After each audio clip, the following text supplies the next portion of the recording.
नमस्कार विद्यार्थी मित्रांनो, स्वागत आहे आपलं पुन्हा एकदा MPC लायब्ररी या आपल्या यूट्यूब चॅनलमध्ये. आज आहे 26 सप्टेंबर 2025.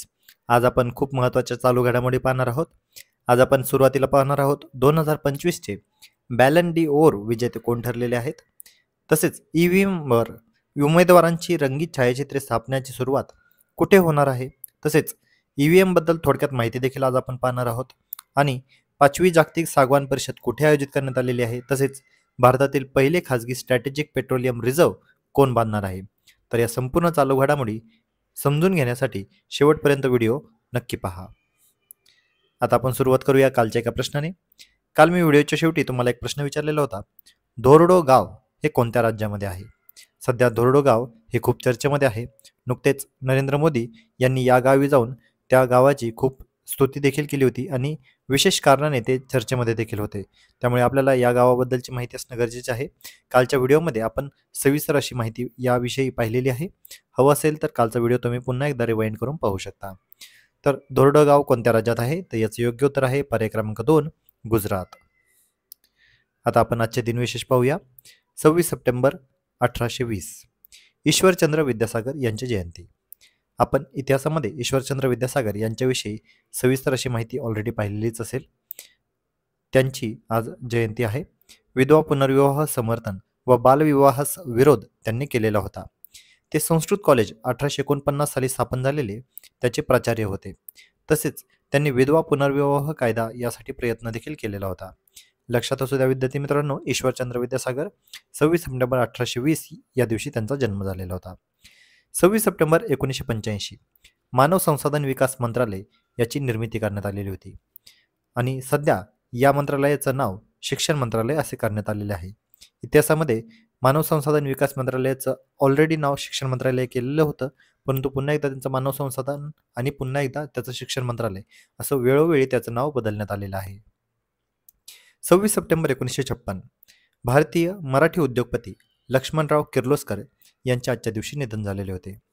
तर विद्यार्थी मित्रांनो, आता अतिशय अशा महत्त्वाच्या दिनविशेष नंतर आपण सविस्तर अशा चालू घडामोडींना प्रश्नोत्तराच्या स्वरूपामध्ये पाहण्यास सुरुवात करूया. प्रश्न क्रमांक 1. 2025चा पुरुष विभागातील बॅलन डी ओर विजेता कोण ठरला. यासाठीचे पर्याय आहेत लामिन यमाल, पर्याय क्रमांक 2 राफिन्हा, पर्याय क्रमांक 3 ओस्मान डेम्बेले आणि पर्याय क्रमांक 4 किलियन एम्बाप्पे. त्याचे योग्य उत्तर आहे पर्याय क्रमांक 3 ओस्मान डेम्बेले. विद्यार्थी मित्रांनो, बॅलन डी ओर हा फुटबॉल या क्रीडा क्षेत्रातील अतिशय महत्त्वाचा आणि प्रतिष्ठित असा पुरस्कार समजला जातो. तरी 2025चा बॅलन डी ओर पुरस्कार पुरुष विभागाचा मानकरी ठरलेला आहे ओस्मान डेम्बेले. हा खेळाडू फ्रान्स या देशाकडून खेळतो, तर पॅरिस सेंट जर्मन या संघाकडून देखील तो लीग स्पर्धा खेळतो. त्याची कामगिरी काय आहे तर एकूण 53 सामने त्यांनी खेळलेले आहेत. यामध्ये एकूण 35 गोल आणि 16 असिस्ट त्याने दिलेले होते. त्याने पॅरिस सेंट जर्मन म्हणजेच PSG या टीमला त्याने लीग 1 तसेच फ्रेंच चषक, ट्रॉफी डेस चॅम्पियन आणि चॅम्पियन्स लीग अशा पद्धतीची क्लब विश्वचषकामधली उपविजेतेपद देखील त्यांनी पटकावून दिलेली आहेत. तसेच बॅलन डी ओर 2025 यामध्ये महिला विभागाची मानकरी ठरलेली आहे एताना बोनमती. ही खेळाडू स्पेन तसेच बार्सिलोना या 2 देशांकडून खेळते. हिची विशेषता म्हणजे सलग तिसऱ्यांदा ती बॅलन डी ओर विजेती ठरलेली आहे. तर लक्षात घ्या विद्यार्थी मित्रांनो, 2025चे हे क्रीडा क्षेत्रातील महत्त्वाचे असे पुरस्कार आहेत. आपल्याला माहीतच आहे की परीक्षेमध्ये पुरस्कार आणि क्रीडा अशा दोन्ही घटकावर प्रश्न विचारला जातो. त्यामुळे आपल्याला दोन्ही मिळून एकत्रित असा हा प्रश्न तयार होऊ शकतो. त्यामुळे आपल्याला याबद्दलची माहिती असणं गरजेचे आहे. पुढचा प्रश्न पाहूया. प्रश्न क्रमांक 2. EVMवर उमेदवारांची रंगीत छायाचित्रे छापण्याची सुरुवात कोणत्या राज्यातील निवडणुकीपासून होणार आहे. ते यासाठीचे पर्याय आहेत पर्याय क्रमांक 1 महाराष्ट्र, पर्याय क्रमांक 2 बिहार, पर्याय क्रमांक 3 गुजरात आणि पर्याय क्रमांक 4 केरळ. तर योग्य उत्तर आहे पर्याय क्रमांक 2 बिहार. विद्यार्थी मित्रांनो, नुकतीच बिहार निवडणूक आता होणार आहे. त्यामुळे बिहार राज्य तसेच EVM अशी सर्वच गोष्टी सध्या चर्चेमध्ये आहेत. EVMवर पहिल्यांदाच उमेदवारांची रंगीत छायाचित्रे वापरण्याची आता सुरुवात होणार आहे. ही बिहार निवडणुकीपासून सुरुवात होणार असून आयोगाने निवडणूक संचालन नियम 1961च्या नियम 49B अंतर्गत नवे मार्गदर्शक सूचना जारी केलेल्या आहेत. नवीन नियमानुसार ईव्हीएम बॅलेट पेपरवर उमेदवारांचे रंगीत फोटो असणार आहेत.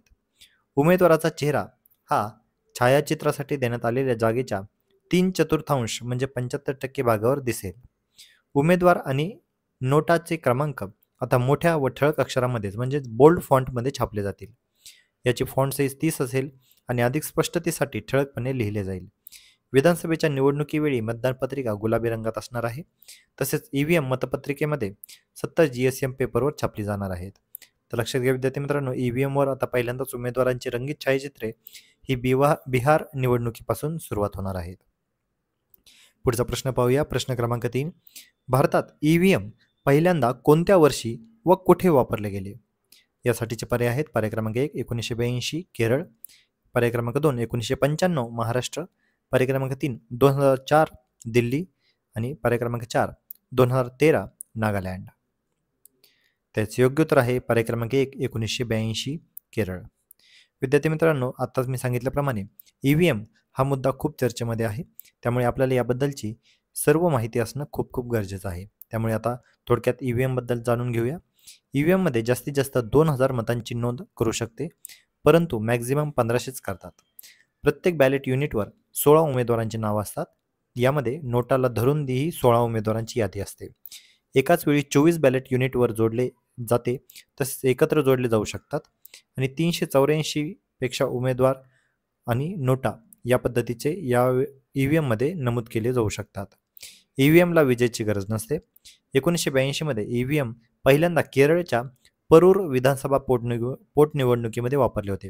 विद्यार्थी मित्रांनो, आपल्याला ही माहिती असणं खूप खूप आवश्यक आहे, कारण ही बेसिक अशी गोष्ट आहे आणि परीक्षेमध्ये याबद्दलची माहिती आपल्याला विचारली जाऊ शकते.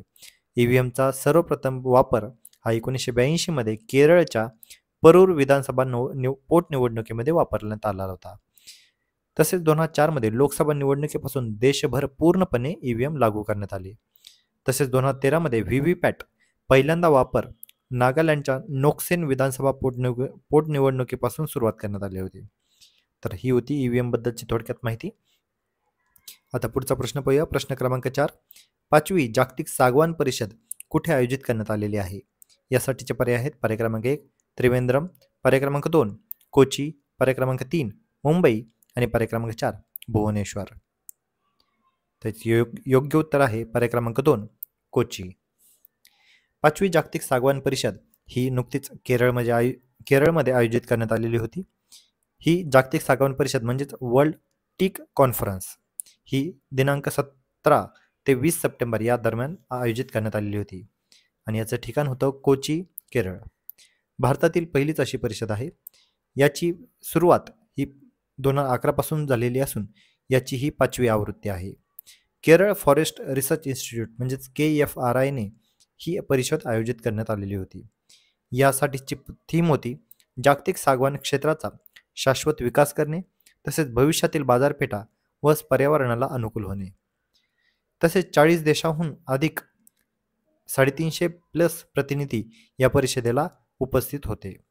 तर लक्षात घ्या, जागतिक सागवान परिषद ही नुकतीच आपल्या भारतामध्ये पहिल्यांदाच आयोजित करण्यात आलेली होती. तर भारतामध्ये ही केरळमधील कोची या ठिकाणी आयोजित करण्यात आलेली होती. पुढचा प्रश्न पाहूया. प्रश्न क्रमांक 5. भारतातील पहिले खाजगी स्ट्रॅटेजिक पेट्रोलियम रिझर्व्ह कोणती कंपनी बांधणार आहे? यासाठीचे पर्याय आहेत. पर्याय क्रमांक 1 रिलायन्स इंडस्ट्रीज, पर्याय क्रमांक 2 मेघा इंजिनिअरिंग, पर्याय क्रमांक 3 अदानी ग्रिल आणि पर्याय क्रमांक 4 इंडियन ऑइल. तर याचे योग्य उत्तर आहे पर्याय क्रमांक 2 मेघा इंजिनिअरिंग. भारतातील पहिले खाजगी तेल साठे आता मेघा इंजिनिअरिंग बांधणार आहे. त्यांना खाजगी स्ट्रॅटेजिक पेट्रोलियम रिझर्व्हच्या बांधकाम आणि व्यवस्थापनाचे कंत्राट मिळालेले आहे. एकूण 5,700 कोटी रुपयांचे हे कंत्राट असून हे पदूर, उडुपी जिल्हा, कर्नाटक या ठिकाणी असणार आहे. बांधकामासाठी 5 वर्ष लागतील, तर संचालनासाठी त्यांना 60 वर्ष देण्यात येत आलेली आहेत. यासाठी कंपनीला 214 एकर जमीन मोफत देखील मिळणार आहे. याची क्षमता ही 2.5 दशलक्ष मेट्रिक टन क्रूड ऑइल साठवण्याची असणार आहे. तर लक्षात घ्या विद्यार्थी मित्रांनो, भारतातील पहिले खाजगी तेल साठे हे मेघा इंजिनिअरिंग हे बांधणार आहे. तर विद्यार्थी मित्रांनो, या होत्या आजच्या अतिशय महत्त्वपूर्ण अशा चालू घडामोडी. तर याच महत्त्वपूर्ण चालू घडामोडीवर आधारित आता आपण एक प्रश्न पाहूया. व्हीव्हीपॅट मशीन भारतातील पहिल्यांदा कोणत्या ठिकाणी वापरली गेली? तर यासाठीचे पर्याय आहेत. पर्याय क्रमांक 1 बिहार, पर्याय क्रमांक 2 नागालँड, पर्याय क्रमांक 3 उत्तर प्रदेश आणि पर्याय क्रमांक 4 आंध्र प्रदेश. तर याचं योग्य उत्तर तुम्ही सर्वांनी आता कमेंटमध्ये द्यायचं आहे. जे कोणीही विद्यार्थी याचं योग्य उत्तर कमेंटमध्ये देतील त्याच्या कमेंटला नक्कीच लाईक देण्यात येईल. तर विद्यार्थी मित्रांनो, या होत्या आजच्या चालू घडामोडी. तर अशाच अधिकाधिक इन्फॉर्मेटिव्ह कंटेंटसाठी आमच्या MPC लायब्ररी या यूट्यूब चॅनलला सबस्क्राईब करायला अजिबात विसरू नका. धन्यवाद.